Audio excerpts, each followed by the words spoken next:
Hey guys, tonight, you're stepping into the hush of evening as lanterns blink awake along a wide-walled courtyard, and the air smells like warm dust, baked brick, and the hopeful cinnamon of someone's kettle. I'll be your quiet guide, waving you into the Caravanserai, as if it's the most relaxed hotel lobby on Earth. The elevator music, and plus a few dozen deliberate camels.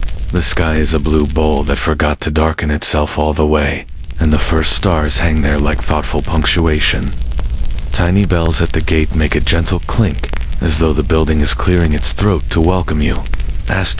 Quick, cozy disclaimer. If you actually tried walking the Silk Road tonight, you probably wouldn't survive this.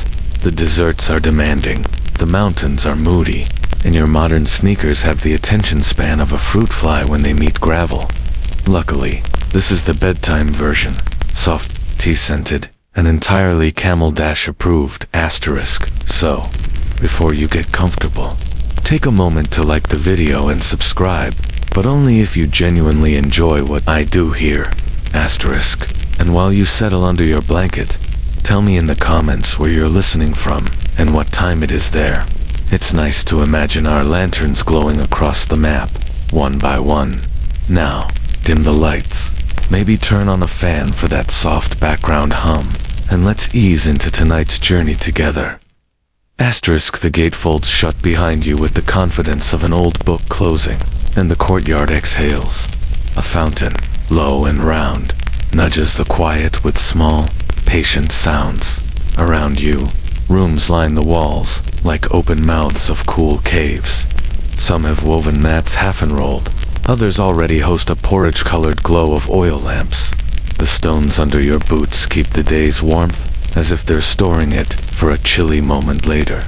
One of the stable hands leads a camel past you.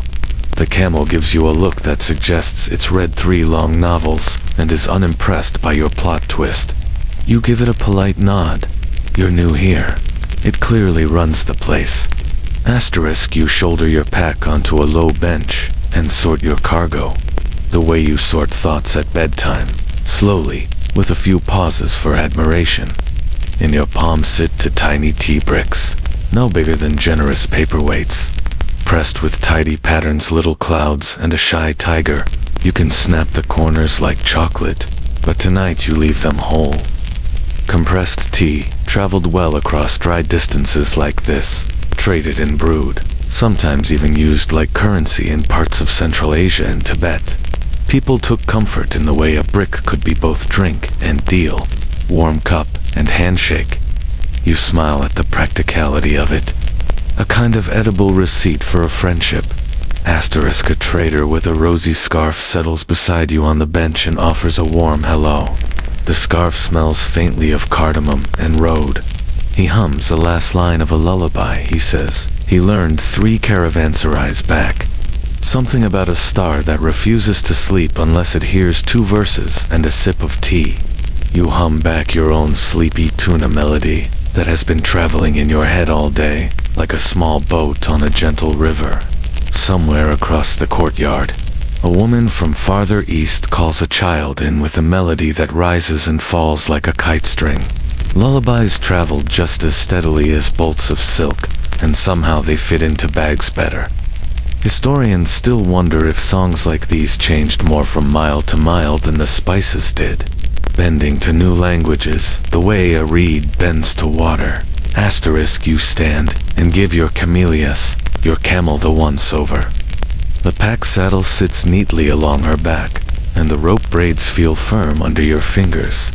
You tuck the tea bricks into a side pouch, the way you'd place a couple of apples in a lunch bag, careful not to squish them or your ego.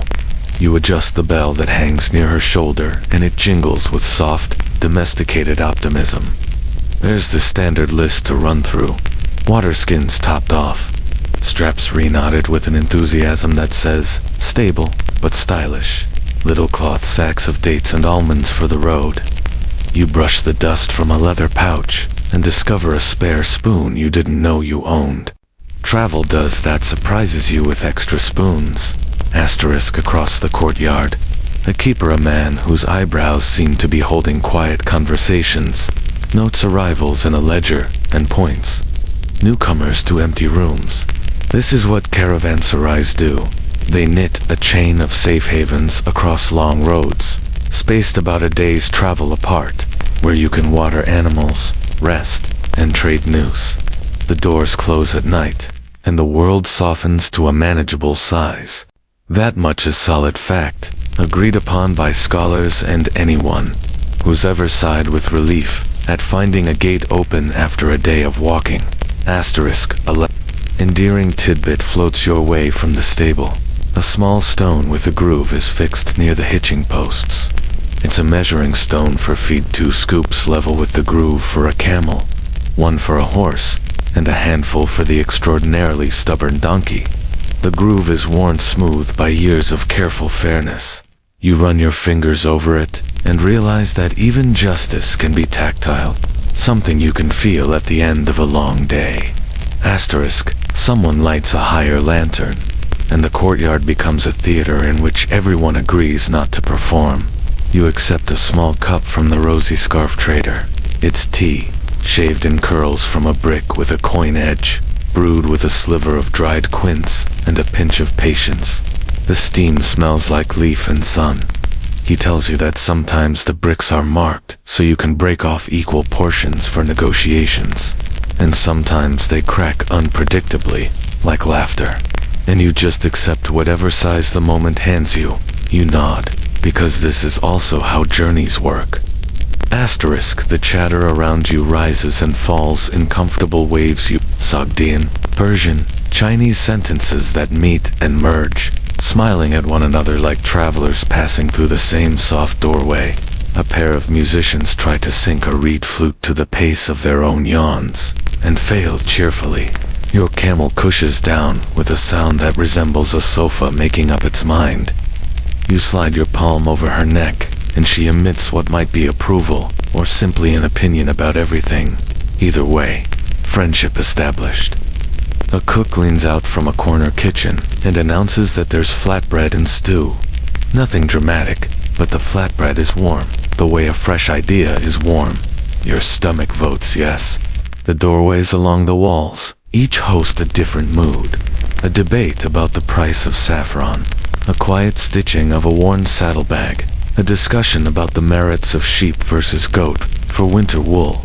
People trade more than goods here. They trade tomorrow's plans. And yet, scholars still debate how standardized these roadside havens really were. Did rules and layouts match across regions? Or did each place invent its own rhythm and rituals? The stones are certain, but the stories still argue gently with one another. You tuck the second tea brick into an inner pocket. It sits against your chest with the gentle seriousness of a pocket watch in a slow century. For a moment, you weigh it like a promise, something you'll pass along to the next person who needs warmth, or whisper, or a reason to sit down for 10 quiet minutes. The rosy scarf trader nods at you, sensing your thought, and begins humming again, this time a cradle song about a camel who refuses to sleep until the moon promises to stay put. You hum along and, without ceremony, you've swapped lullabies. His tune slides into your ear. Yours leaves with him, tucked somewhere near the sugar sack. 2 jokes sidle into the evening. That's enough. Your camel still looks like she's managing the place, and frankly, she might. Also, your sandals have begun a peaceful labor negotiation, with the pebbles more padding, fewer dramatic crunches, and in exchange they'll stop squeaking every time you pretend to be dignified. A breeze carries fine dust that settles like a second, lighter skin. You smooth it away and look up. The lanterns keep their patient glow, and the courtyard, with its low stone lip and soft voices, does begin to resemble a collection of oversized outdoor sofas, each one hosting a different chapter of the same calm evening. You sip the last of your tea. The night is readying itself. You, too, are readying packing, not just goods, but a melody, a kindness, a plan to rise early and follow a ribbon of road that's been laid by hooves. feet, and quiet intentions. Asterisk, somewhere a gate latch clicks. Firm and final. Inside these walls, the world shrinks to a manageable story. Outside them, the long paragraphs of desert wait. But they can wait. For now, you fold your blanket at your corner, check the ropes once more, and stow the little bricks safely. You breathe in the courtyard's warmth, and breathe out the day's dust. It's alright, you're part of the caravan now. The road will still be there in the morning, and your song will know the way. The gate opens like a yawn, and the courtyard's warmth folds behind you as hooves and soft footpads find the road. Night has sprinkled the sky with a polite amount of stars, and a pale moon lifts itself above the roofs, as if it's agreed to supervise your progress without making a fuss. The air is cool enough to remind your nose it's on duty, and the scent of dust, cord, and faint tea follows you out like a traveling companion who doesn't talk much but always has snacks. Asterisk. Your camel leans forward into a steady, considerate plod. Her bell gives a quiet jingle, nothing dramatic, just a reassuring little heartbeat for the road. Tea-scented breath fogs your scarf now and then, adding the kind of gentle humidity that might qualify as luxury if it weren't accompanied by the occasional opinionated snort. The lanterns in the distance draw together into a necklace of small suns, and beyond them, low silhouettes rise from the ground, watchtowers, square-shouldered and practical, as if the landscape decided it needed eyebrows. Asterisk, the track here narrows into a softness of packed earth and crushed stone, and you feel the corridor draw in, a long, calm hallway between the darker shapes of the desert to the north and the ghost-blue shoulders of mountains to the south. The Kilian Range glimmers with snow like a promise saved for morning. This stretch is the Hexi Corridor, a historic artery of the Silk Road. For centuries it carried caravans west and east again, while the Han and later dynasties stitched it with fortifications and beacon towers that signaled by smoke in daylight and flame at night. That part is solid and certain, a fact you can lean on, like a friendly wall, when the wind picks up. Asterisk, a rider eases up beside you, a guard from one of the towers with a leather cap pulled low. He raises a hand in greeting and points at the stars with a kind of quiet pride. You tilt your head and recognize a shape you've been following since you left the gate. The Northern Dipper, its ladle holding a dip of cold light, and below it, the North Star steady as a candle that refuses to be dramatic. Traders talk about these lights the way bakers talk about ovens. Reliable, temperamental, if ignored. You mirror the guard's gesture, tracing the sky's spoon and its anchor, and feel the comfort of a heading stitched to the heavens. Asterisk, your bell finds a rhythm with the hooves and paws. Dang. Step, step, breath. Dang. Step, step, breath, like a metronome that also moonlights as a friendship coach. The pace is good, unhurried, durable. Someone in the train hums your borrowed lullaby, and you catch the melody rising and falling with the gait, a song that knows how to ride. In the crisp quiet, even your thoughts organize themselves. The next well, the next pass of bread, the next reason to smile at this odd, beautiful corridor. Asterisk, the watchtower you pass now is close enough to see its ladder of shadow. A small door sits low on one side, and from it, a guard steps out with a clay cup and offers you a sip of hot water that tastes faintly of the fire. You thank him, and he bends to a basket near the door, lifting a dry, twiggy clump that looks like herb scraps. He explains, with the casual pride of a person sharing a shop trick, that dried wolf dung makes excellent beacon smoke, pale, straight, visible for miles in the dry air. It burns clean, he says, leaving a ribbon that behaves like a disciplined cloud. You nod, appreciating the practical strangeness that keeps roads like this knitted. It's the sort of detail that doesn't make the grand histories, but absolutely keeps them from unraveling. Asterisk, you move on, the moon stretching your shadow into a thoughtful thread. Your camel's feet spread and sink so gently you barely hear a crunch. Bactrian camels are considerate that way, carrying whole trades on those soft, wide paths as if the earth were a delicate scroll. Your sandals still in negotiations with the pebbles have signed a tentative ceasefire, now that the ground has gone from pointillist to pleasantly smeared. The wind tugs at your scarf, tasting the salt of your last tea and letting it know it's welcome to stay. Asterisk from time to time the road climbs a little, and each rise offers the same quiet miracle, the corridor stretching ahead, like a ribbon laid by someone who understood the art of not making life more complicated than necessary. To your right, a long line of rammed earth walls, partly eroded, lifts and dips with the contour. Some segments are crumpled like patient cake, but the towers still keep posture, old sentinels with good bones. A few engraved marks remain on one, distances, unit signs, official stamps. You run your fingers over the grooves and leave your body's warmth in the cool carved lines, as if to say, I see you, and thank you for the light. Asterisk time in the night sorts itself into watches, and somewhere behind you, a wooden clapper marks the change one of the tower's guardians, counting the jang, the night hours, with a measured knock that you can feel in the air more than hear. Your own internal clock is simpler. When the bell, the breath, and the stars all agree on a pace, you keep it. When your shoulders request a break, you grant it. You drink from your skin, a little at a time, and tuck a sliver of ginger under your tongue, the way a friend once taught you, to wake the breath without bothering the peace. Asterisk along the track. Small mounds of scrub lean into the wind, tamarisk and saxel, bowing politely as you pass. Here and there, a narrow trench holds a trickle of meltwater sliding away from the mountains. Caught and guided where it won't disappear into sand too quickly, you notice bundles of reed laid near a well, and a traveler scoops water with a gourd ladle bound in cord. He nods and waves you to the bucket, then admires the tiny patterns pressed into your tea brick when you pull it from your pouch. He shows you a small knife with a square edge, sharper than it looks, perfect for shaving tea. He says his grandmother taught him to breathe out slowly over the curls as they fall, to thank the leaves for traveling so far to be useful. You try it, and the steam rises like a modest ghost who wants to be helpful.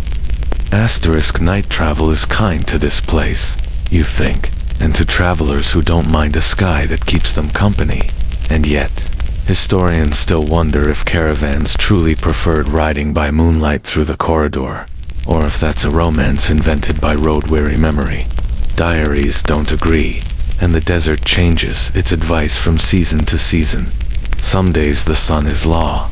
Other nights, the moon files a persuasive appeal and wins a few quiet hours for herself. Asterisk beyond the next rise. The Jade Gates legend whispers from the west, and though you won't reach it tonight, the idea of a pass named for something so cool and green makes the dry air feel kinder. The guard who offered water earlier rides ahead now, silhouettes scattering across the lowland like punctuation marks in a sentence that keeps getting better at its own timing. He lifts a hand and points again at the stars. You follow, letting the dipper help you keep your west a little north. Careful not to drift toward dunes that look like they might swallow your plans and burp. Asterisk your bell continues to show the calm leadership. Your calendar app has never quite managed. Dang. Step, step, breath.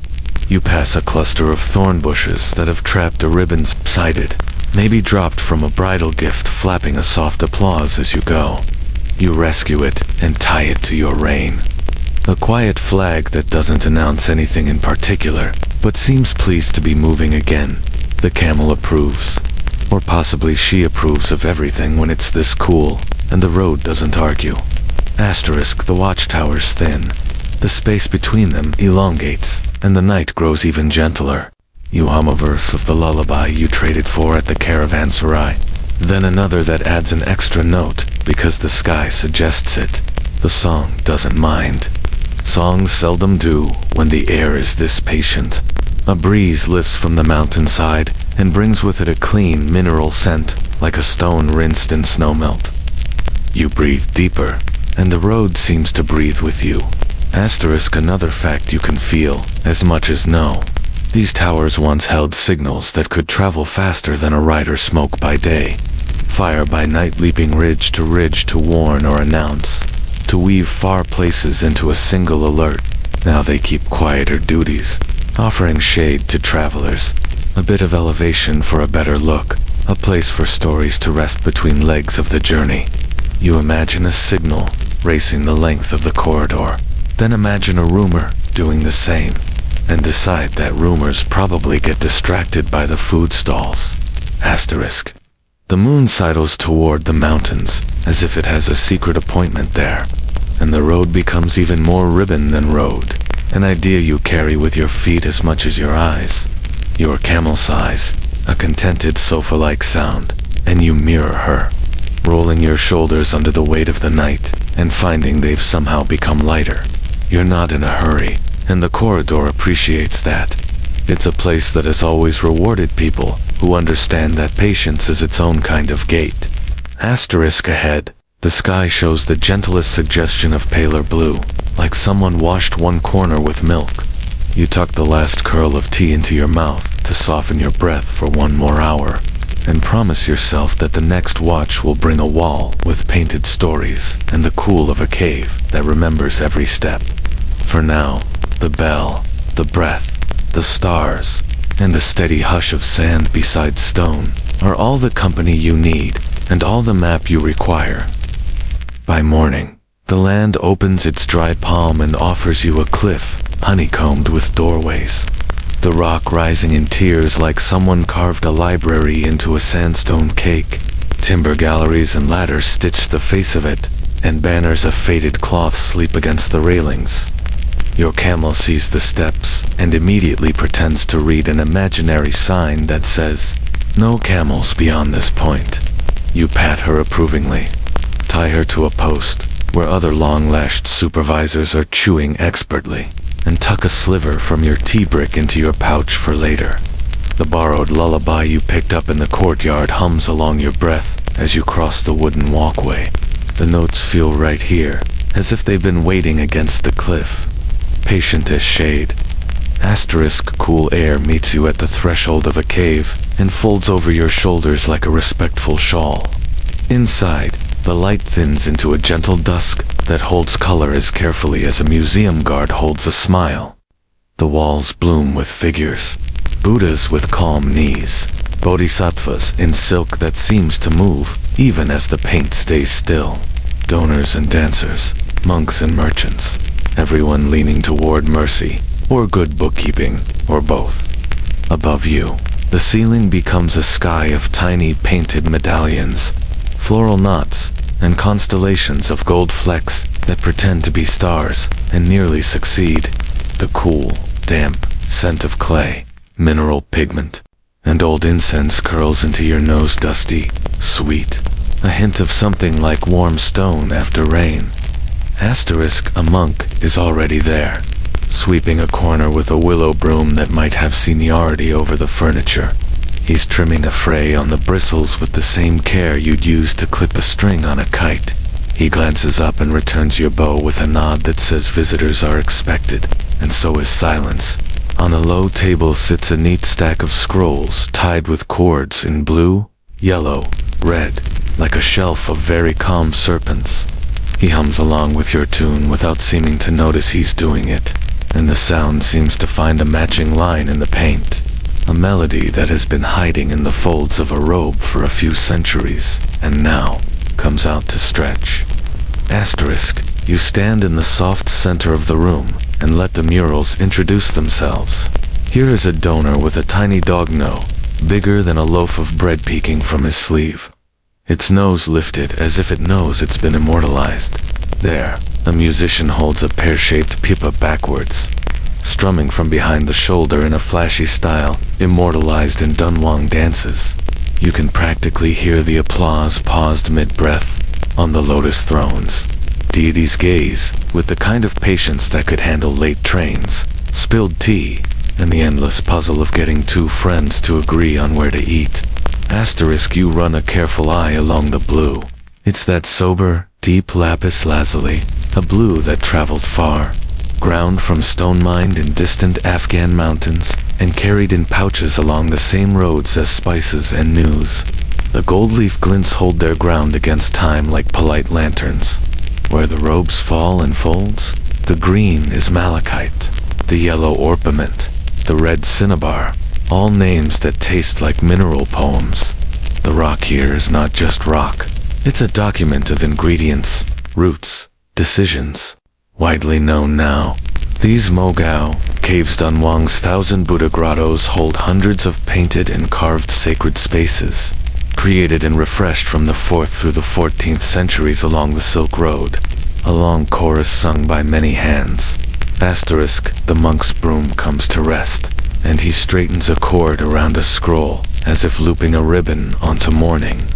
He gestures for you to sit on a mat, and produces a clay kettle, so dented it has become a friend. He warms water over a small wick lamp in a niche, a quiet dot of sun, and you shave a curl from your tea brick with a coin's edge. The steam rises, with the faint scent of leaves and dust settling their differences.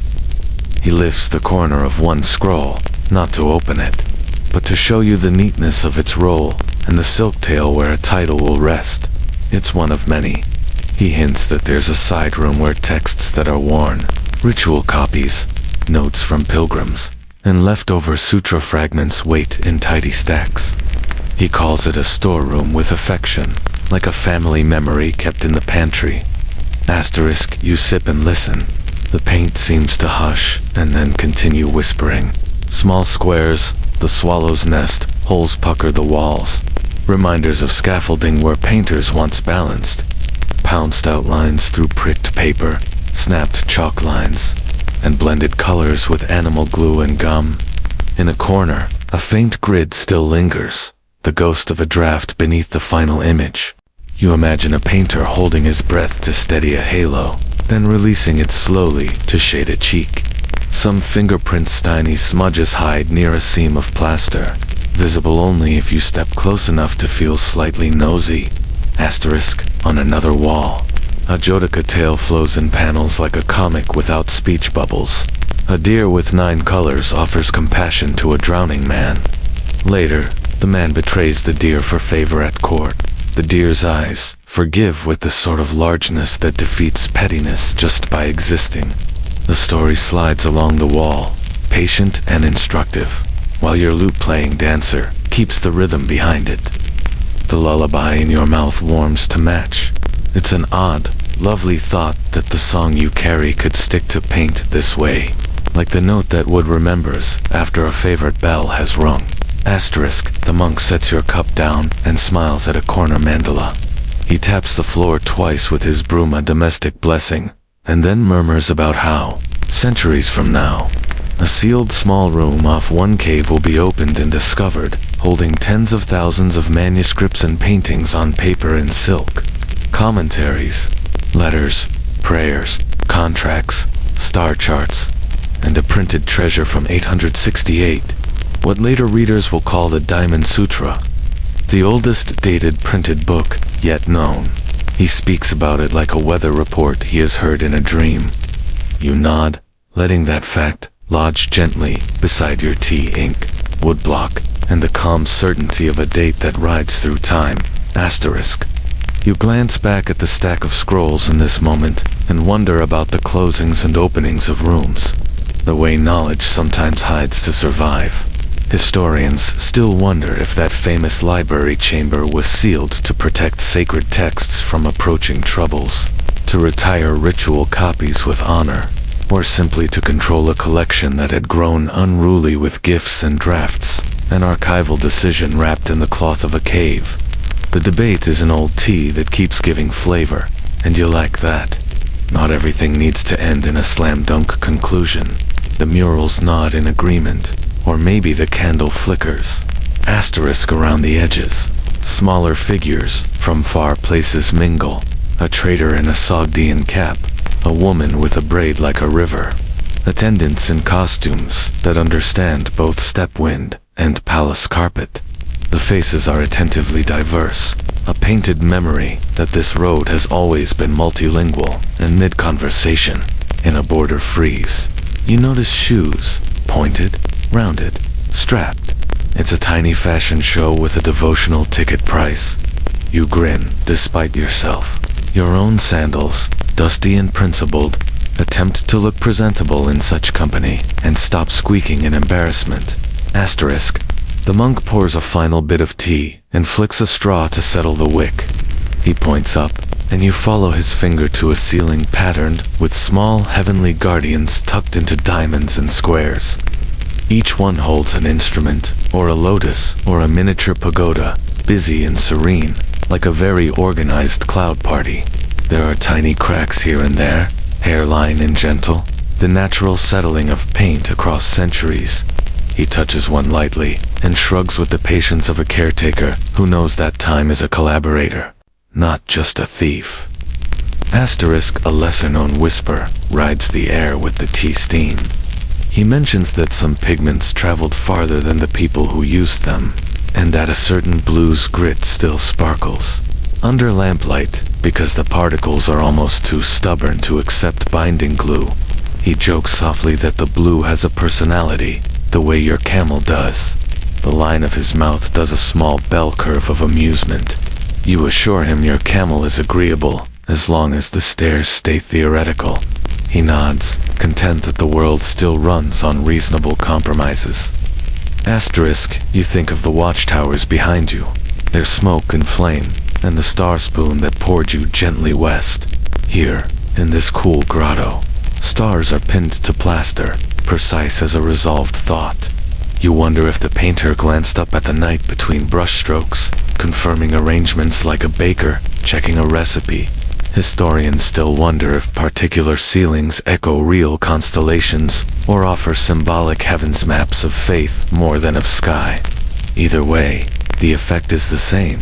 You feel located and unhurried, placed under a ceiling that remembers you are small, and, therefore, delightfully portable.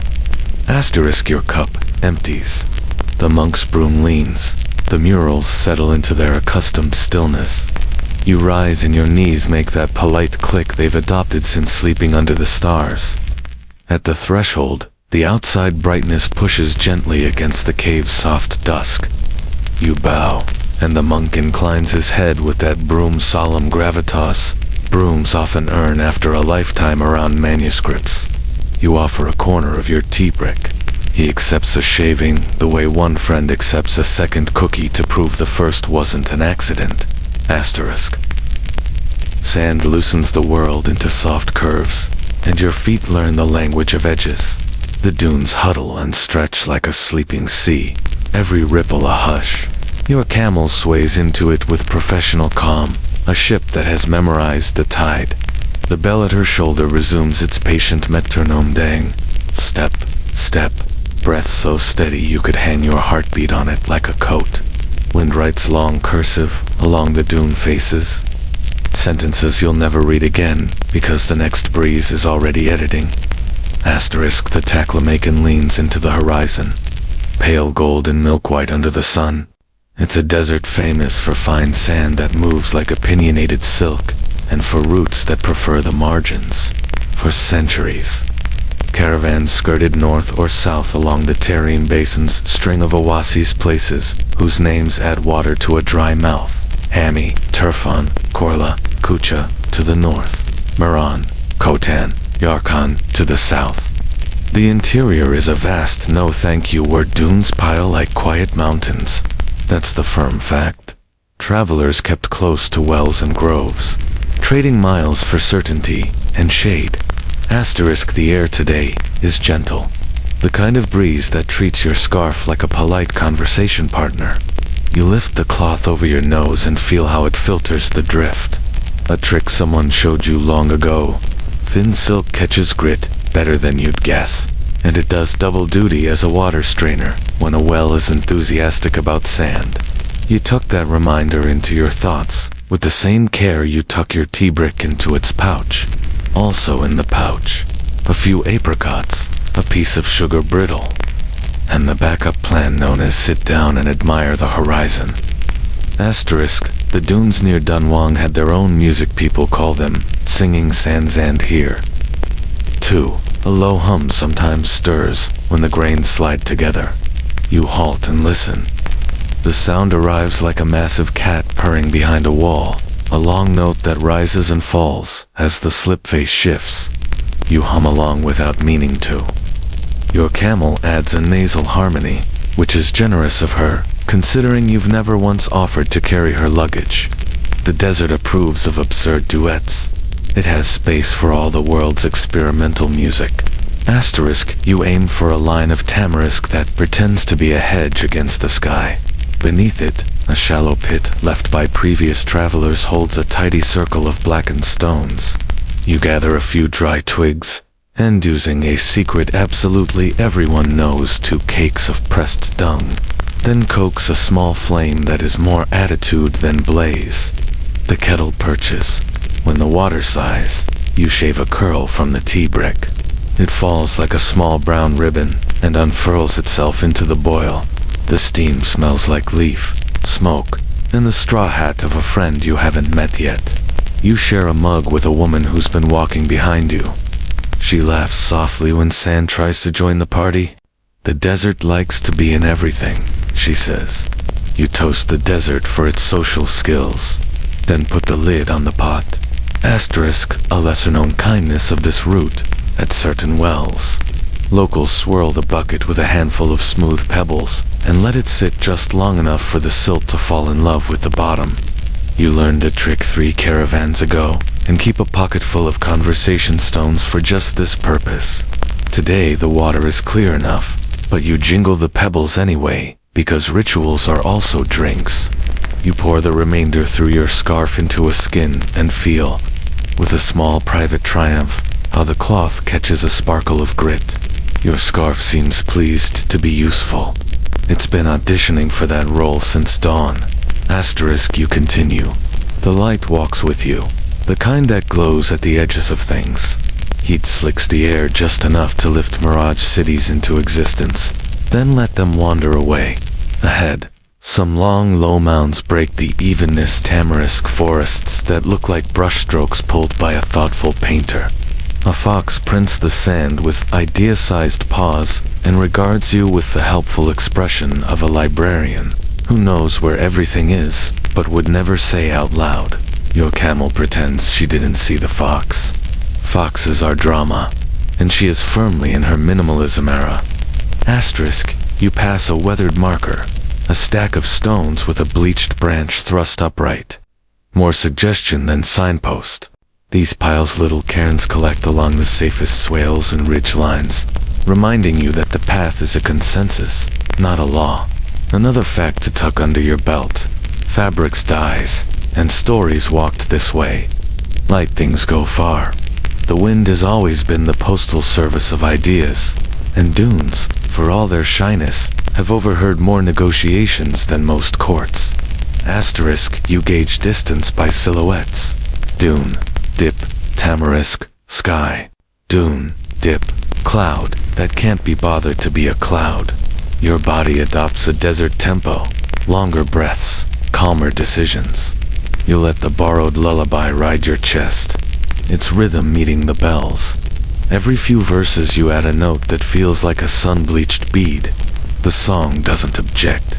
It has already accepted that melodies, like roots, are best when they accommodate detours. A few steps ahead, the woman who shared your tea carries her own tune like a shawl. When she pauses to drink, the wind finishes her verse and hands it back, a considerate thief. Asterisk, the ground is not all dunes. Here and there, crusty flats, pucker like underbaked bread, and patches of gravel stiffen underfoot with the confidence of places that believe in geology. You step on them with gratitude, bordering on flattery. Your camel's pads spread and lift, distributing weight so cleverly you suspect they've read an engineering manual. You consider sending your shoes to the same school. They've stopped squeaking, at least. A truce was signed at dawn. Fact with edges you can lean on. The name Taklamakan is widely glossed as go in, and you won't come out. A phrase travelers like to repeat with theatrical severity before handing you a second date and a reassuring wink. Whether that translation is scholarly or playful folklore is its own small debate. Historians still wonder if the name carries older local meanings, lost in translation, or if the dramatic tagline arrived later, stuck because it sounded tidy on a map. The desert doesn't vote in these arguments. It keeps being itself, calmly enormous. Your path finds the trace of an old canal bank, evidence that water once tried its best here. Low reeds whisper in a voice that probably knows where every spring is hiding. You make a note to ask someone in Turfan about karez, the underground, channels that pull mountain snow melt through the earth so it won't evaporate, because engineers who make water walk indoors deserve compliments, and also because your future self loves grapes. For now, you follow the slight rise where a canal used to run, because even old water has good instincts about the safest line. Midway through the afternoon, a piece of weather crumples to the north, and a brief gust lifts sand into a delicate veil. You pull your scarf up. The world narrows to a few yards of honey-colored air, beautiful in the way frosting is beautiful fine, even entirely impractical to walk through if you plan on maintaining dignity. Your bell keeps its opinion. Dang, step, step, breath. The lullaby lowers to a hum beneath the scarf, and you feel the vibration more than hear it. A pocket-sized concert for your ribs. When the gust passes, the desert looks freshly made, as though someone smoothed it with the back of a spoon. You remember a caravan tale told by a trader with the purple turban. On certain days when the sand is dry and the grains are just right, you can slide down a steep dune, and the slope will sing under you with the voice of a huge stringed instrument. He claimed he once composed a wedding tune that way, though his camel would not endorse it as a serious art form. You scan a dune face, briefly tempted. Your better judgment points out that your pockets are enthusiastic, but your knees are literal. You promise the dune a rain check and move on, dignity intact, camel approving. As the sun tilts, the desert's palette cools. Shadows draw exact lines on the leeward sides of the dunes, and small animal tracks sharpen into recipes. Hop, hop, drag, tiptoe, tiptoe, confidence. You pass a strip of old silk caught on a root, faded to the color of memory. You tie it around your wrist. It makes your arm look like it knows a story, and it reminds you that even the lightest cloth travels far when it chooses good company. The air sweetens with the faintest rumor of water, which at first you think you imagined, but then your camel raises her head and confirms the memo. Distant tamarisks thicken, the ground firms, and a thread of shade presents a place for a slow supper. You fold down into it, your legs grateful in every language, and split a flatbread with the woman from the trail. You sprinkle a little tea on the bread, the way one sprinkles celebration on a day. She laughs and sprinkles some back. The dessert doesn't mind. It knows you're inventing small rituals for the long memory. Evening arrives as a long exhale. The sky goes lavender at the far edges, and your bell lowers its own light by a note. You think of the painted caves behind you, of blues ground from far-off stone, and of the watchtowers whose smoke once sprinted news across this corridor. You wonder not anxiously, more like a friendly puzzle, how often caravans in different centuries chose the northern oases over the southern ones, whether climate and politics pulled the routes like tides. Historians still wonder if shifts in rivers and courts rethreaded the road more often than the maps admit. The dunes behave as if they know the answer and are keeping it for a bedtime story. WH. The rumor of water becomes the sound of it, soft, secretive, and delighted with itself. Under your boots, the earth feels cooler, springy, as if someone slipped a rug under the desert while you weren't looking.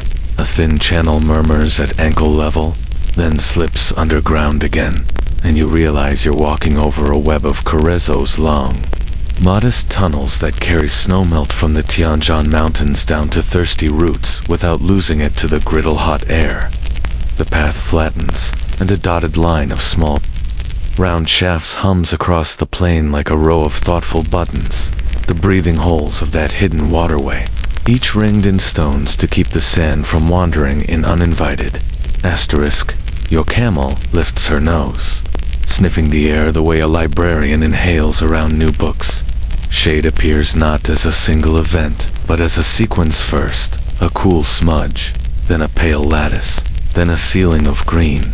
You pass under grape arbors that turn the sun into a patient checkerboard, leaves sifting the light onto your shoulders. Clusters hang over the path like thoughtful chandeliers, pale green, amber, and the kind of purple that thinks it's velvet. Turfan is famous for this grapes that become raisins, so sweet they practically write thank you notes. The heat here can be fierce in summer, a fact the locals deliver with a shrug and extra tea. But the oasis loves a challenge. Vines lean into the shade, and the karez keeps the roots in steady conversation with mountain snow. Asterisk A. Woman at a little stall sees your dust and raises a kettle in salute. She wears a scarf, the color of pomegranates in polite daylight, and her smile has the same instant welcome. Tea, she asks, and the answer is yes, before your mouth has a chance to be clever. She crumbles a bit from your tea brick into her pot, clean snaps with an experienced thumbnail, and adds a twist of dried grape and a leaf you don't know. The water breathes, then simmers, carrying a scent that is both familiar and new. Tea, with a soft fruit door knocked open. A musician down the lane lets a dutar note fall into the air, and another follows, unhurried, the sound of polished wood being kind to strings. The melody is a slow curve that fits the shade like it was made for it. Asterisk, you drink. It tastes like your journey just learned to lean back in its chair. The vendor gestures at the row of little mounds stretching beyond the arbors. Karez, she says, approving your attention. They run like a hidden street. The water doesn't evaporate, so the grapes can be particular. She points to a set of tall brick structures perforated with patterned windows. Inside, thin air moves through those geometric lattice and coaxes grapes to turn into raisins without too much sun. The buildings look like airy beehives built by a mathematician with a sweet tooth. You can almost hear the hush of drying time working carefully, respectful of sugar, asterisk, beyond the arbors. Red ridges huddle the flaming mountains striated, like a stack of hearth-warmed breads. They catch late afternoon and look exactly like their name, though today they're in a mild mood, more well-baked than dramatic. To the east, you catch the wind's memory of old walls and ruins. The old city of Gaosheng once held courts, markets, and a tangle of languages, until time took over maintenance duties. You don't go there. Now you're content with the idea of it. Ruins are rarely improved by a tired visitor with raisins in their pockets. Asterisk A. Fact settles into place the way a leaf settles on water. Turfan sits in a deep basin, one of the lowest places in China, and that bowl shape concentrates heat and makes irrigation both tricky and essential. The karez system, here kilometers upon kilometers of gently sloped underground canals has stitched vines to mountains for centuries. It's engineering with good bedside manner. A lesser-known detail nudges you at the roadside. If you follow the line of those vertical shafts, they look like a dotted sentence marching across the scrub, a set of that never quite becomes a question. Each shaft was once a work site and a maintenance ladder. Together they're a map you can read with your feet.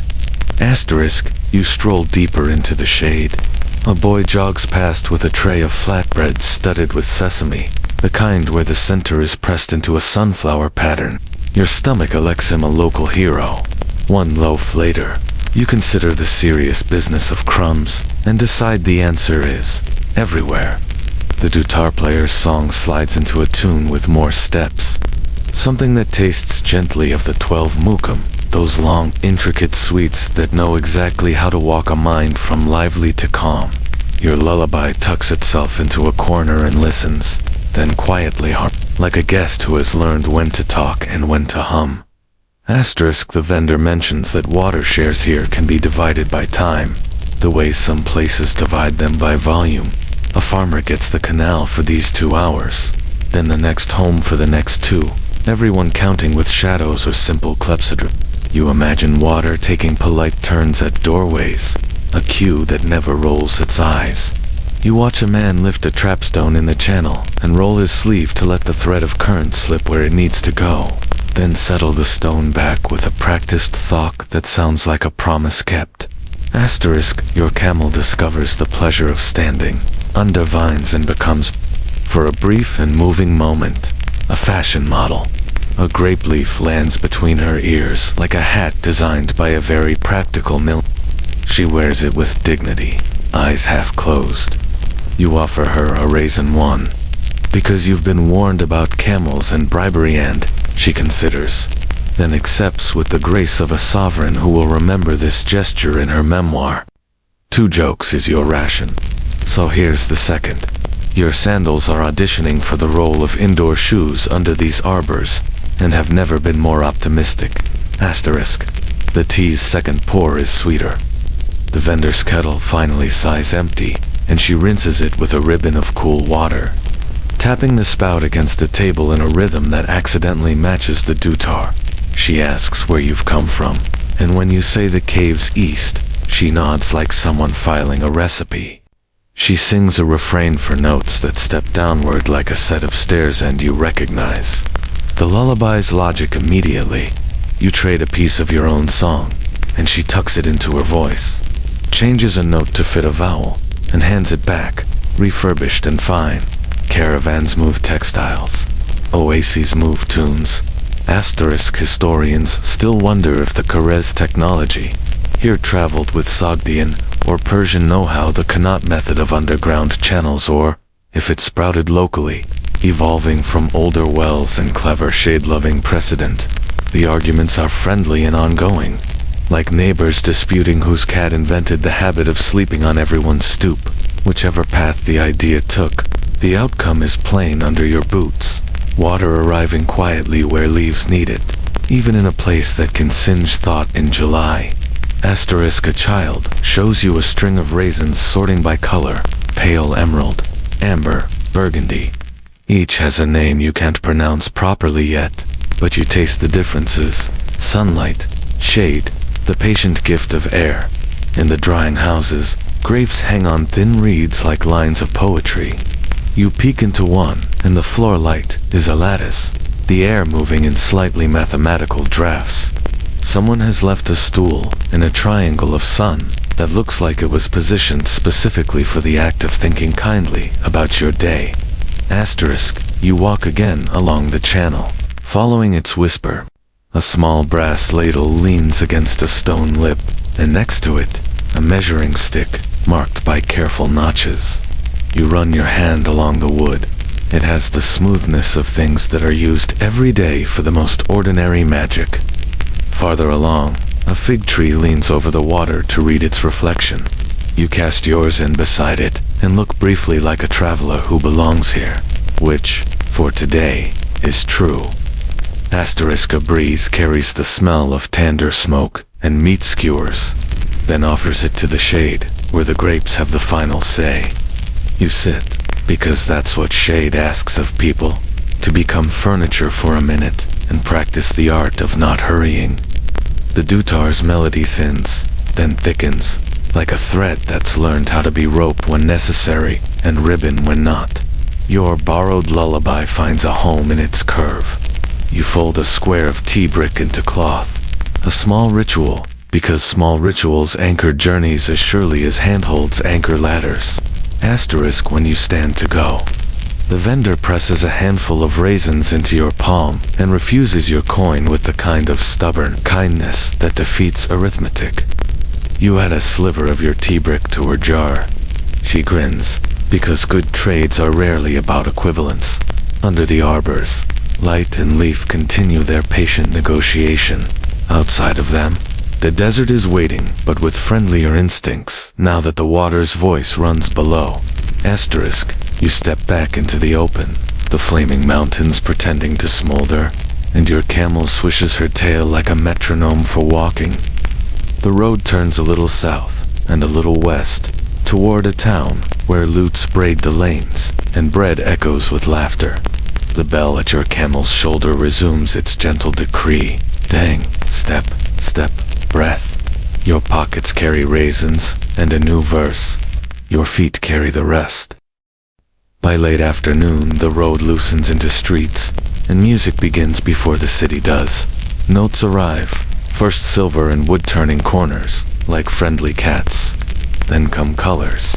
Saffron in little cloth cones, pomegranates piled into gentle red hills, indigo shawls breathing in a shaded stall. Kucha spreads along the lane like a long table set for company.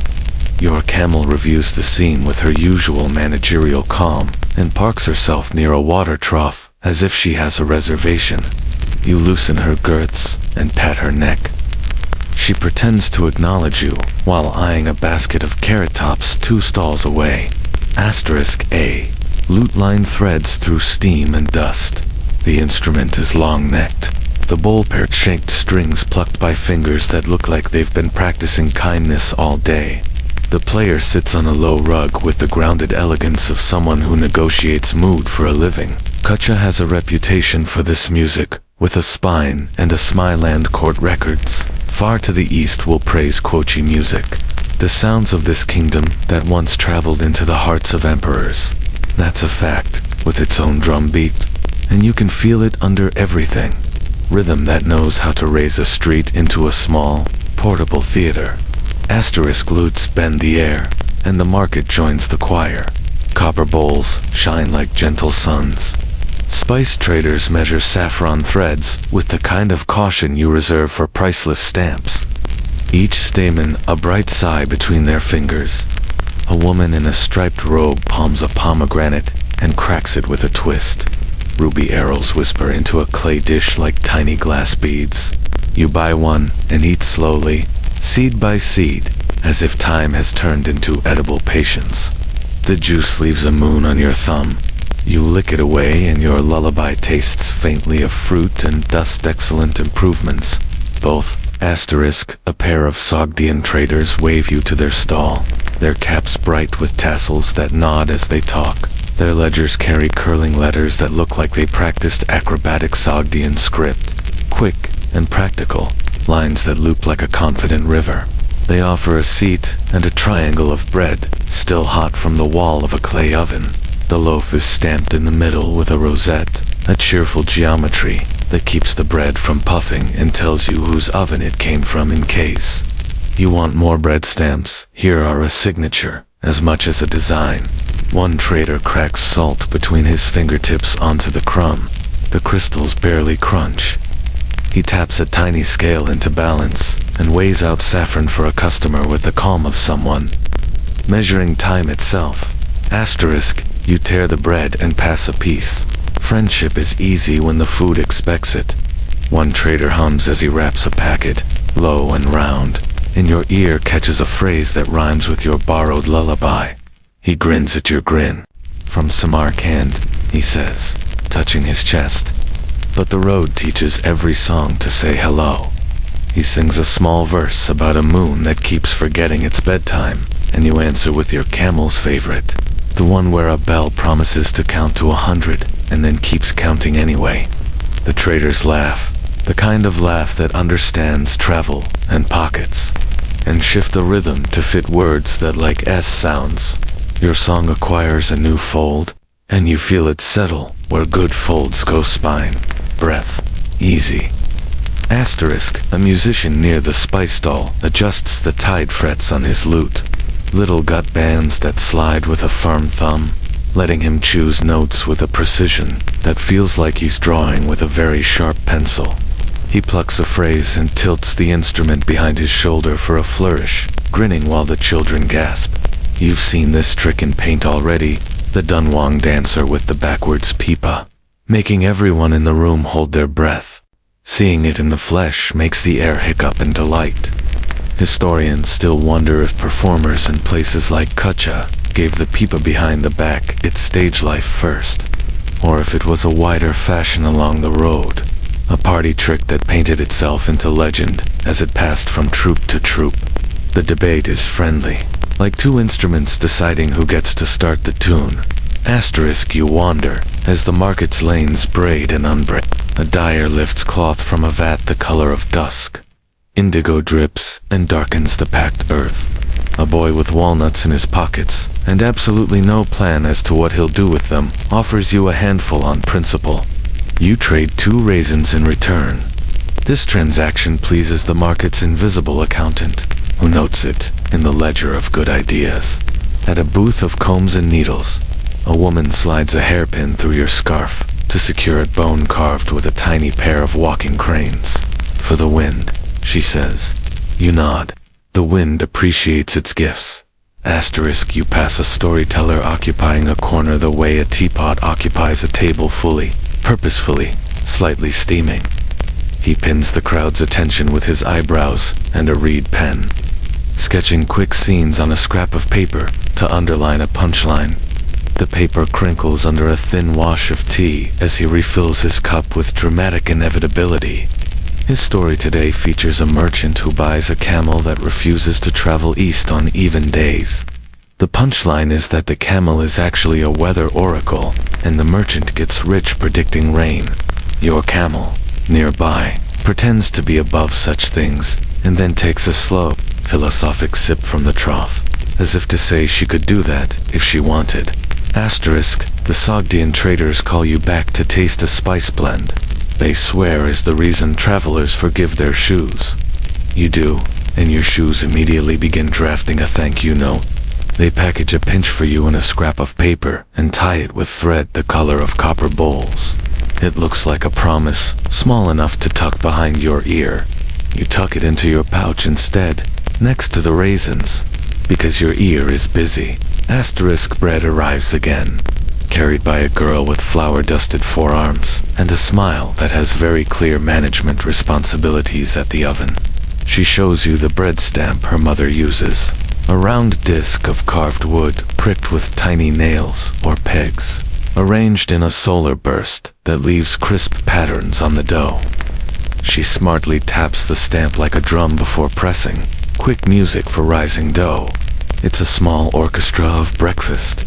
You buy a loaf, and your camel performs exactly one polite stretch in its direction, testing the limits of what constitutes within reach.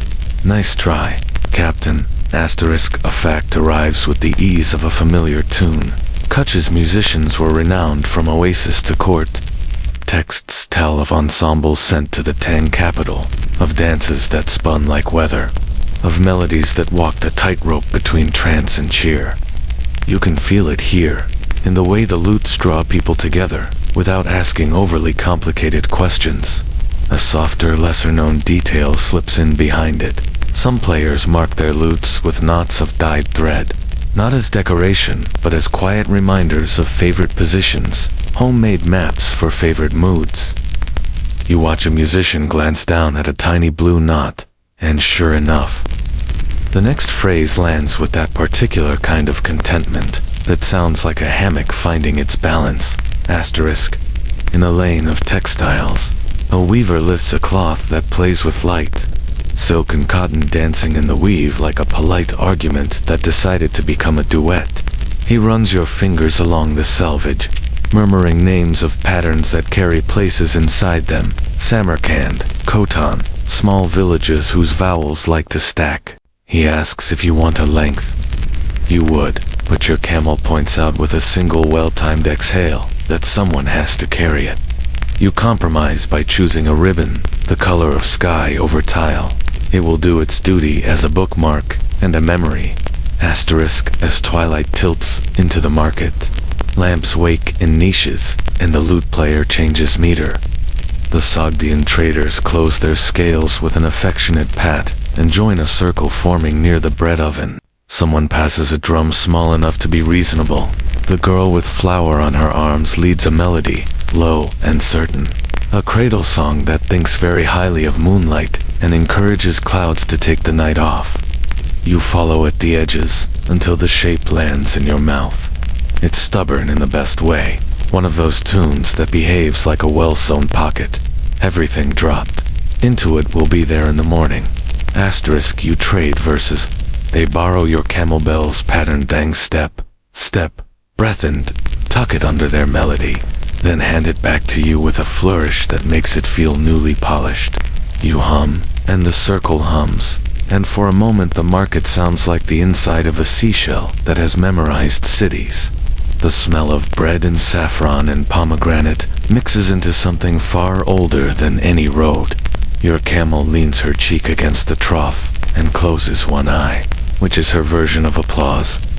Asterisk, while you gather your few purchases, you pause at a stall selling little tin amulets shaped like hands and fish. The vendor picks one up and grins. "For safe roads," he says, and sets it down again, as if the roads were already obedient. You consider buying one, then decide the lullaby in your chest is doing the job. Historians still wonder how much of Kucha's fame came from its music schools and how much from passing troops. Whether the city trained the road's sound or simply amplified it with good taste and patient audiences. The question lingers like spice in the air, friendly, unresolved, happy to be asked again tomorrow. Asterisk. Morning draws a clean line along the plain, and the road gathers itself into a city framed by walls the color of toasted flour. Gate towers rise like patient eyebrows, and beyond them the roofs and lanes seem to lean together in a hush of anticipation, as if Kashgar itself has paused mid-inhale to welcome the caravan. Your camel approves of the general competence of everything and wanders toward a trough with the authority of one who's reserved it months in advance.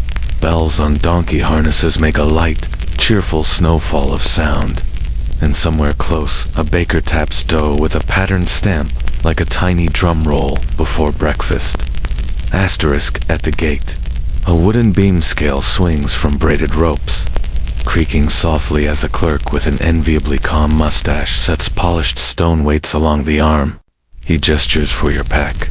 You ease it over, and the ropes take the strain with a friendly groan. The beam levels, the weight clinks, and the clerk marks a neat stroke in a ledger with the concentration of a poet counting syllables. The ropes themselves are a lesson in patience, dots spliced and burnished by 1,000 hands. They hold the day together the way lines hold a song. You adjust your camel's girths, while the clerk nods toward a bench where a man is retying a load with a flat, clever knot that sits like a sleeping lizard, unshowy, perfectly secure. Asterisk, Kashgar is a crossroads. That much is certain.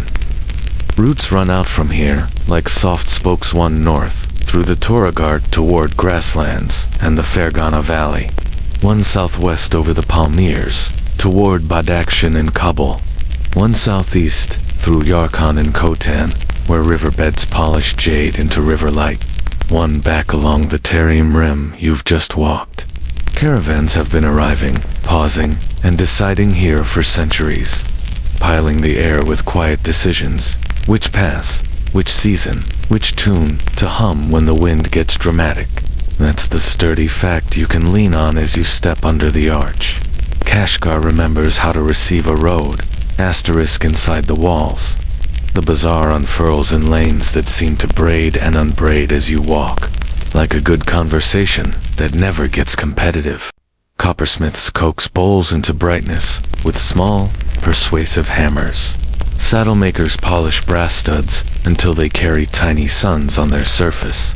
Spice sellers stack cumin, pepper, coriander, and saffron in small, fragrant hills that look like the world's most polite mountains. The smell of naan rides the air, sesame and warm flour, and someone waves you toward a tandoor with a circle of fresh bread the size of a moon who decided to retire early. You tear a piece, and it lifts the corners of your mouth without asking permission. Asterisk, a rawap maker mulberry wood on his bench. Curls of pale shavings clustered like die-old snowworks, a thin curved rib, sliding it between his fingers until it yields the exact curve he wants. He taps the soundboard lightly and listens, as if asking a polite question. The instrument has a quiet gravity, strings waiting for a player to give them a reason. He lets you touch the smooth neck, and you feel the idea of a lullaby waiting inside the wood, already almost humming. Asterisk, near a stall piled with pebbly river-washed stones. A jade seller lifts a pale green oval and taps it with a slender bit of bone. The sound rings like a bell, someone whispered into clear, compact, finishing itself neatly. Testing jade by sound is an old habit here. Good stone sings a certain way, and ears get trained the way eyes do. He lets you try, and your first tap produces a respectable ting that makes the seller's eyebrows perform a small, encouraging dance. You think, not for the first time, that this road is one long class where the homework is always listen better.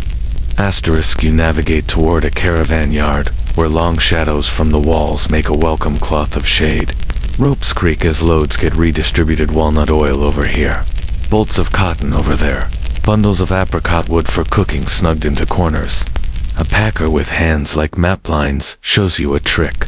Twist a flat braid into a short Spanish windlass, then slip a thin, smooth stick through, and give a few patient turns to tighten a load without straining your temper. It works. Your bundle of raisins and cloth nestle obediently. He smiles at your pleased surprise and adjusts your knot, so it will release easily when you want it to. The city teaches with tiny lessons handed across the air like cups of tea. Asterisk.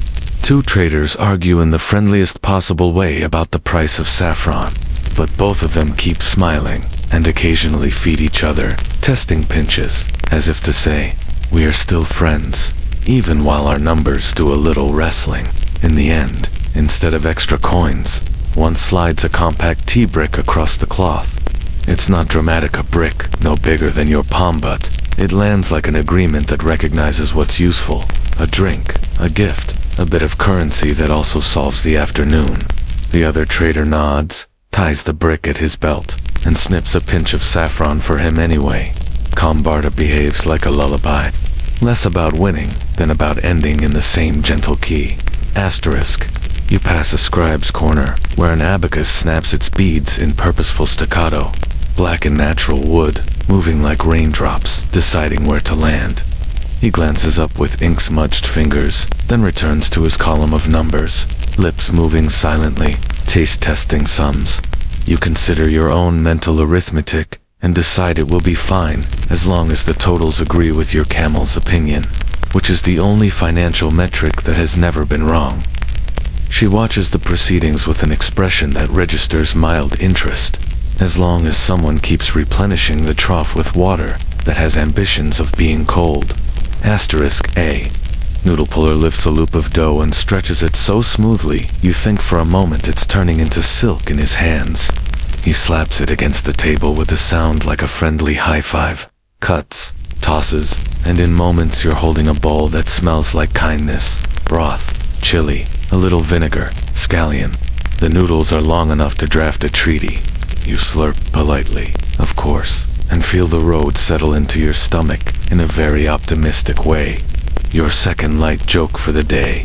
One noodle tries to escape your bowl by practicing yoga.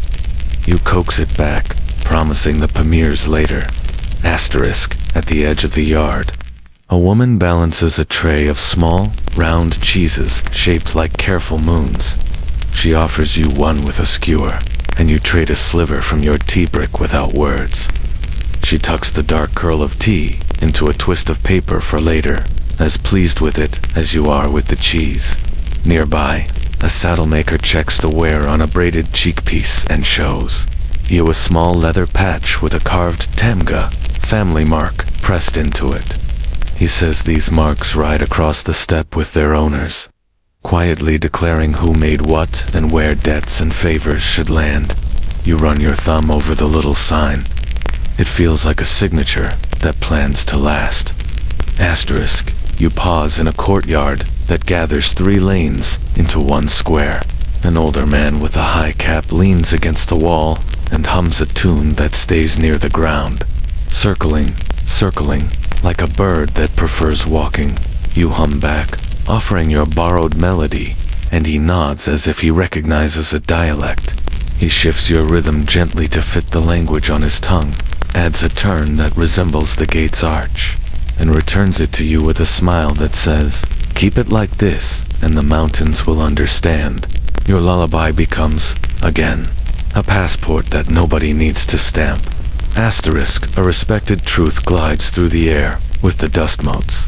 Kashgar's bazaar has long been one of the region's great gatherings, where goods from far places pile up quietly beside local staples.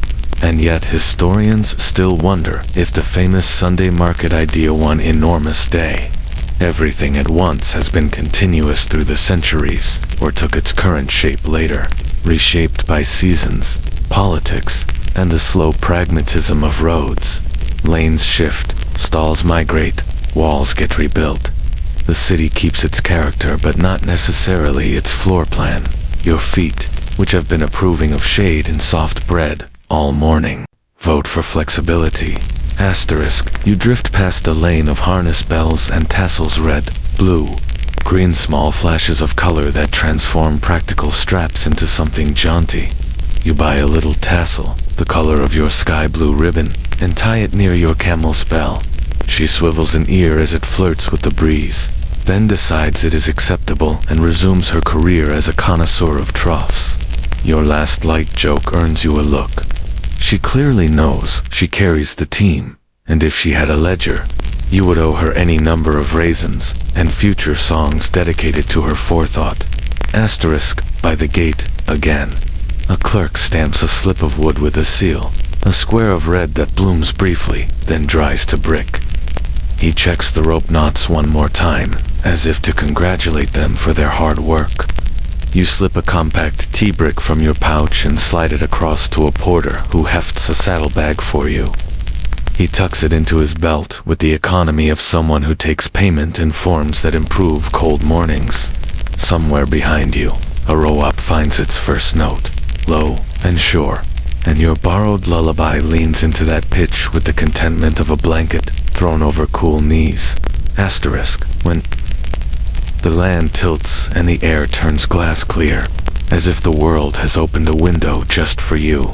Gravel gives way to slabs and scree, pale lichens stitched into the rock like modest embroidery, and the wind gains a clean edge that edits stray thoughts into shorter sentences. Your camel's breath blooms in polite puffs, and the tassel you tied in Kashgar flirts with the breeze in bright little nods. The bell's rhythm slows to match the sloped step, step, breath and your lungs. Excellent, but slightly surprised interns. Try very hard to take diligent notes.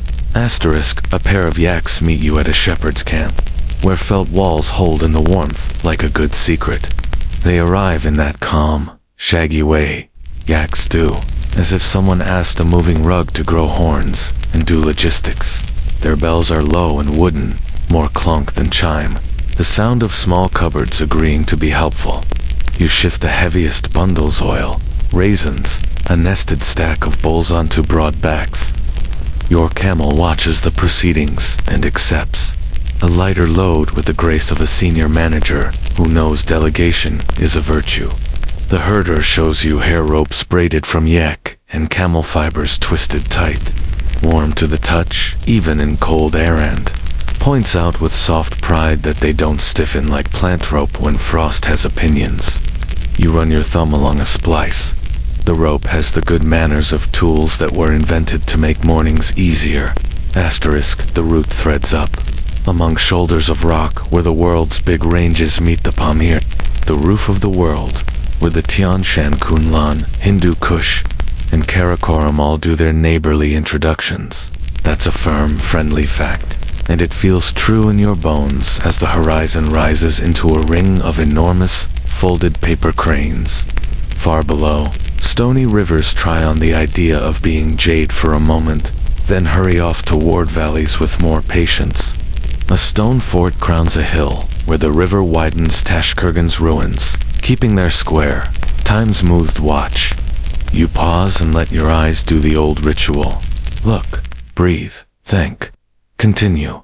Asterisk, the herder pours tea in a wind-sheltered scoop of rock. The kettle sings earlier than your instincts expect, because water boils sooner up here. Bubbles arrive with the eagerness of a toddler, temperature not quite as high as their enthusiasm. You smile into your scarf. Brick tea curls in, salt and milk follow, and a knob of butter spins like a slow comet, until it settles into the surface. The result is a cup that tastes like warmth, learned, grammar salty, rich, steadying.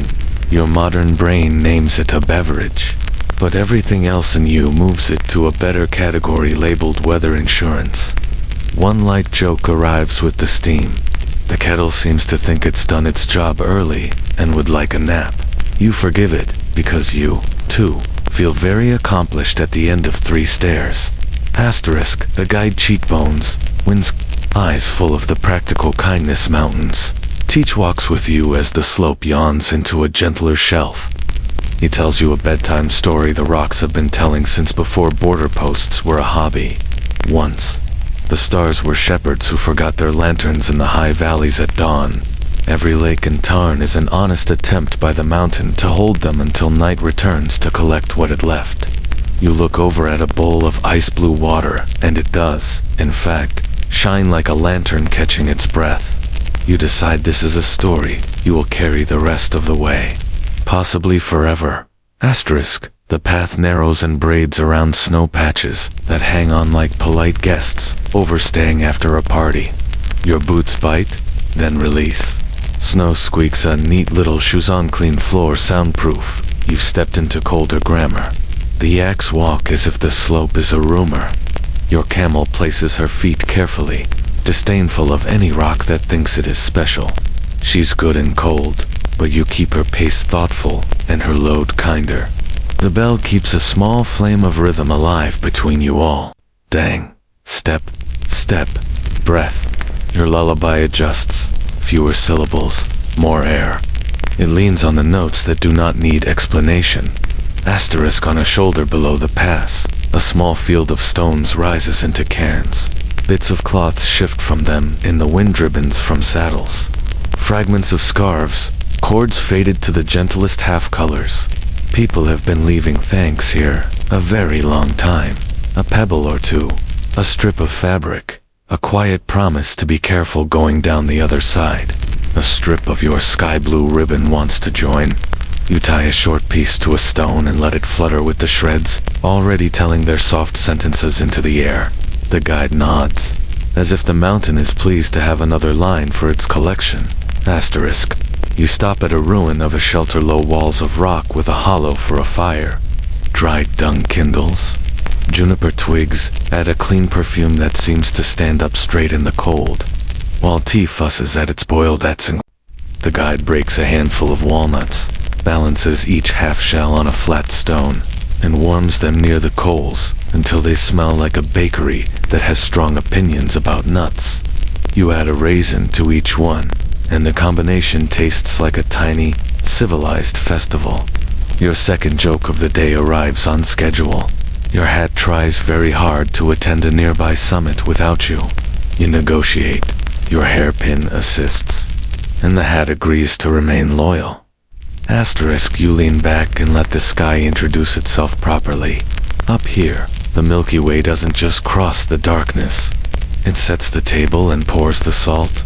A wide brushstroke where thousands of distant lanterns make one long path of light. You claim a few with your eyes, and put them in that mental pocket where you keep raisins and helpful phrases.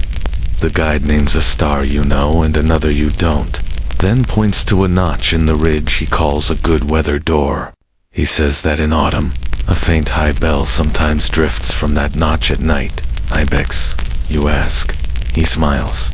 Wind, courting stone. You nod because everyone likes to be flattered, even cliffs. Asterisk, a grounded fact walks by in warm boots. Caravans used these passes in different seasons and for different reasons. Sometimes pushing over toward the Ale Valley and Osh, sometimes sliding south into the Wakan, where rivers braid green into stone. Pack animals changed with altitude, donkeys, horses, and camels giving way to yaks, where the air asks everyone to be sensible. The guide shrugs toward the horizon, as if to say, we do what the mountain allows. Then he adds, with affectionate skepticism, that travelers' diaries contradict one another cheerfully on the matter of which pass is the best.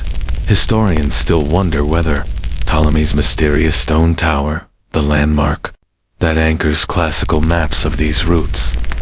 Was this very fort at Tashkurgan, or another staging post farther west?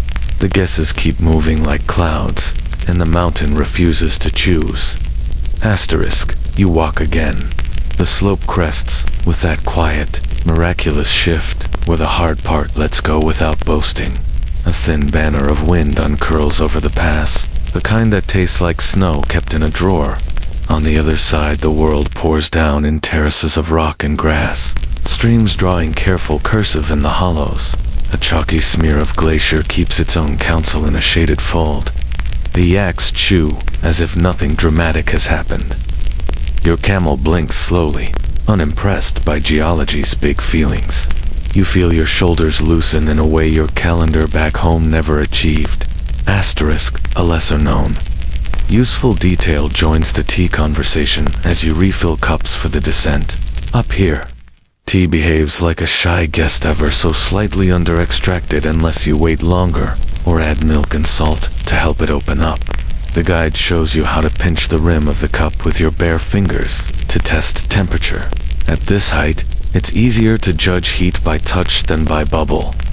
He also shows you a way to steady a kettle in wind with 2 long stones, and a patience that can't be taught, only caught. You practice the grip. The kettle persuades itself to continue. Asterisk, the day relaxes to evening with a suddenness you quickly forgive. Light thins to honey, and then to something almost edible. You would call amber if you were the sort of person who named colors for a living. Your lullaby wraps itself around the wind's long vowels. The guide adds a verse about a moon who keeps forgetting its way behind the peaks and has to be politely escorted back by snow. You will definitely be keeping that one. Asterisk, on a gentler shelf, where grass remembers sheep. A felt tent stands as round as a generous sentence. Smoke finds the door flap and leaves politely. Inside Bull's nest, a wooden churn leans, and a striped cloth divides the light. A cup of warm, salty tea arrives without fuss. A round of bread appears, then a dab of thick yogurt that tastes like clouds that learn to be serious. Someone places an extra felt under your blanket, and every draft in the world decides it has better places to be. Your third and final joke rides in on the warmth. Your socks announce they will not be leaving this tent, ever. You remind them they are socks, not citizens, and they accept a visa. Asterisk, night takes the pass, as if it had an appointment. Stars return to their lantern work, patient and steady. Your bell is quiet, hung on the saddle for sleep, but you can feel its rhythm in your chest, keeping an even count of the distance you've traveled, and the no hurry left to go. You've added a mountain's bedtime story to your pocket, and a few stars to your private inventory. The wind tucks the last line in. The mountain approves, which is to say, it remains where it is, imperturbable and politely immense, and allows you to rest on its knee. Morning pours down the slopes you left behind, turning rock into grass, grass into orchards, and orchards into lanes with walls the color of old bread. The air softens, trading glacier clean for your camel flicks her tassel like she's changing the station to city, and the bell resumes its urbane tempo. Dang, step, step, breath, as if it always knew how to turn corners politely. A smear of blue lifts above the roof's dome, catching the sun, and, for a moment, it looks like someone set a slice of sky on a shelf to admire it properly. Asterisk, Samarkand greets you with a square of space that feels planned for breathing. Tiles glitter under a quietly professional noon. Blues in names.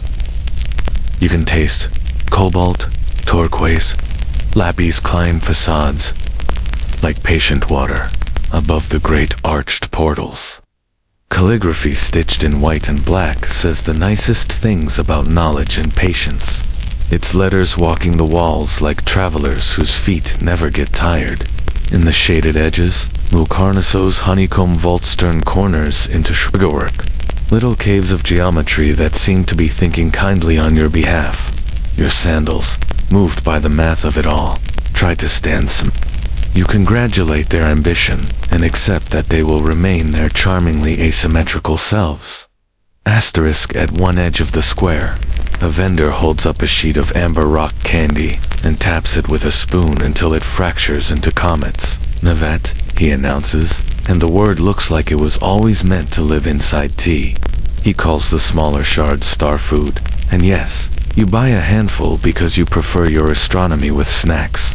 Across the lane, a glassmaker rolls a bead on a thin iron, twirling it through a flame until it shines like tamed daylight.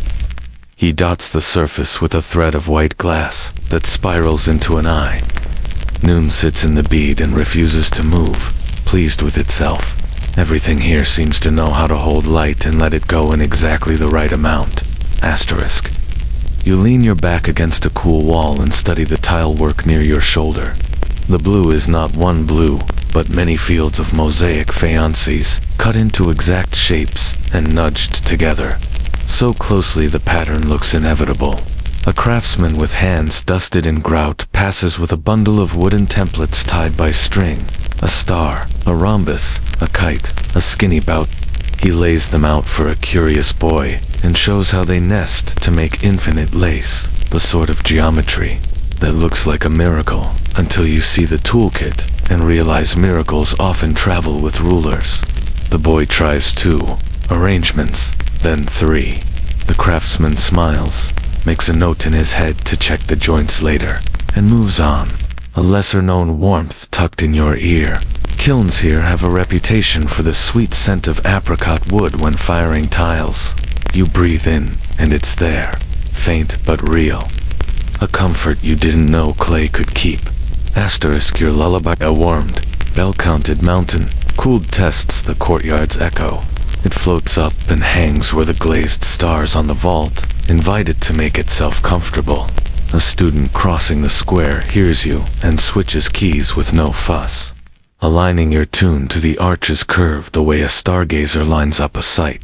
She gestures to the panel above the main gate and taps her finger against your pulse, as if to say, the dome loves songs that keep time with its geometry.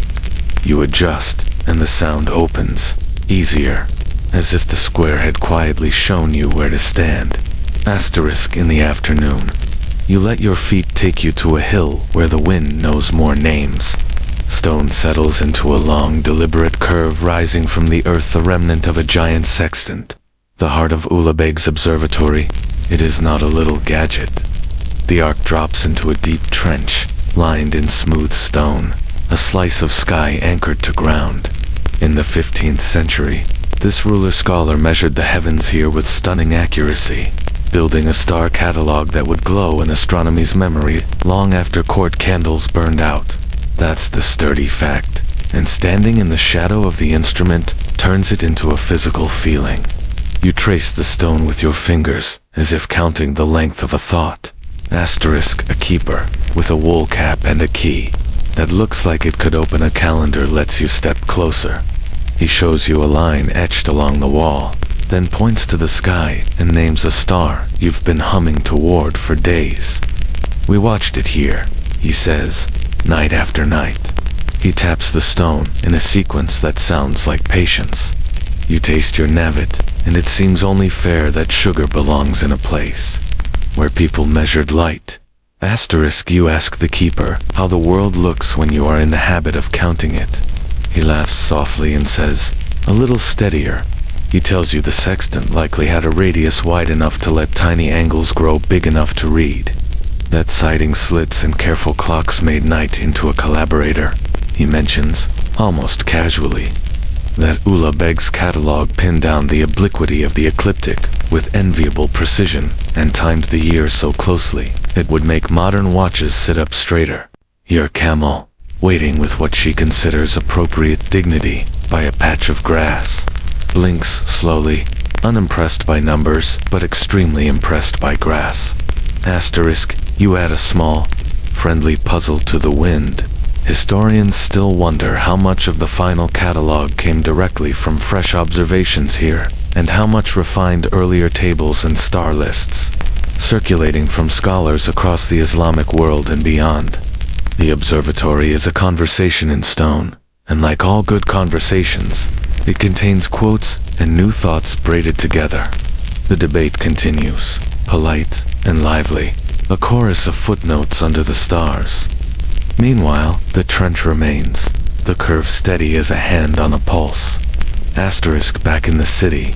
A mason lifts a tile to the light to check its glazer turquoise with a hint of green that thinks very highly of pools.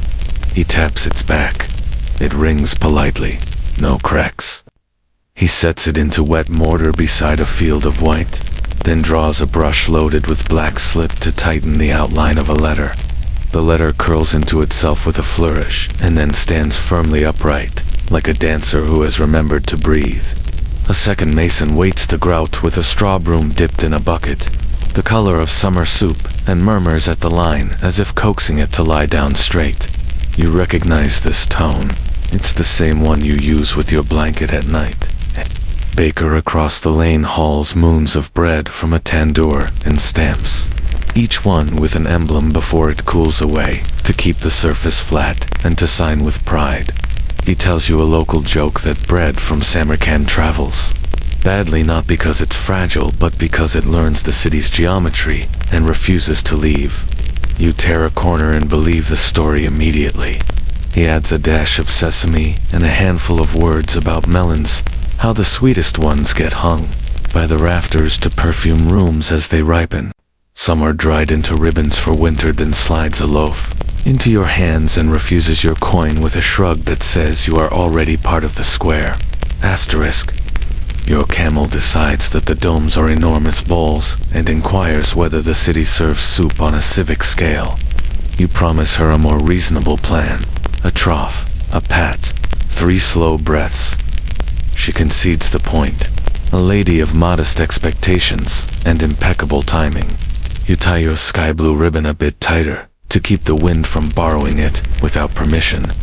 Adjust the hairpin in your scarf and pocket one small shard of fallen tile you found by a wall no larger than your thumbnail, low enough to carry a small pond of sky. Asterisk effect that lives comfortably beside the others. During the timorous flowering, Samarkand gathered artisans from many places, sometimes invited, sometimes strongly encouraged, to build a city that looked like an idea, learning to be architecture. You can read this in the facades, patterns that speak multiple dialects, glazes that learned their colors from kilns in different towns, a balance between stern geometry and smiling flourish. The result isn't just impressive, it's hospitable. The square seems to suggest that the world can stand in order without standing in line. Asterisk. You sit on a cool step as the light tilts toward honey. The square exhales for evening. Students drift across with their notebooks rolled like scrolls under their arms. A small group gathers under the shadow of a portal to argue, gently, about a poem that insists the moon is a scholar and the sun is a storyteller. You like this inversion? It feels right after a week of being taught by mountains and wind. Your lullaby picks up a new cadence, something that matches the slow clap of pigeons leaving the ledge and the steady count in your chest. Asterisk. Cleaning his tools shows you the way chalk lines snap from point to point when laying a facade. How a string pulled between 2 nails can lay down a guideline with a crisp pop you can feel in your fingertips. He shows you the wooden frames used to press repeating elements, a star here, an almond there. He says the trick is to allow for the thickness of glaze, to make space for how fire will make colors grow. It is a small, generous piece of craft, and you tuck it beside the mountain's advice about doors in the ridge.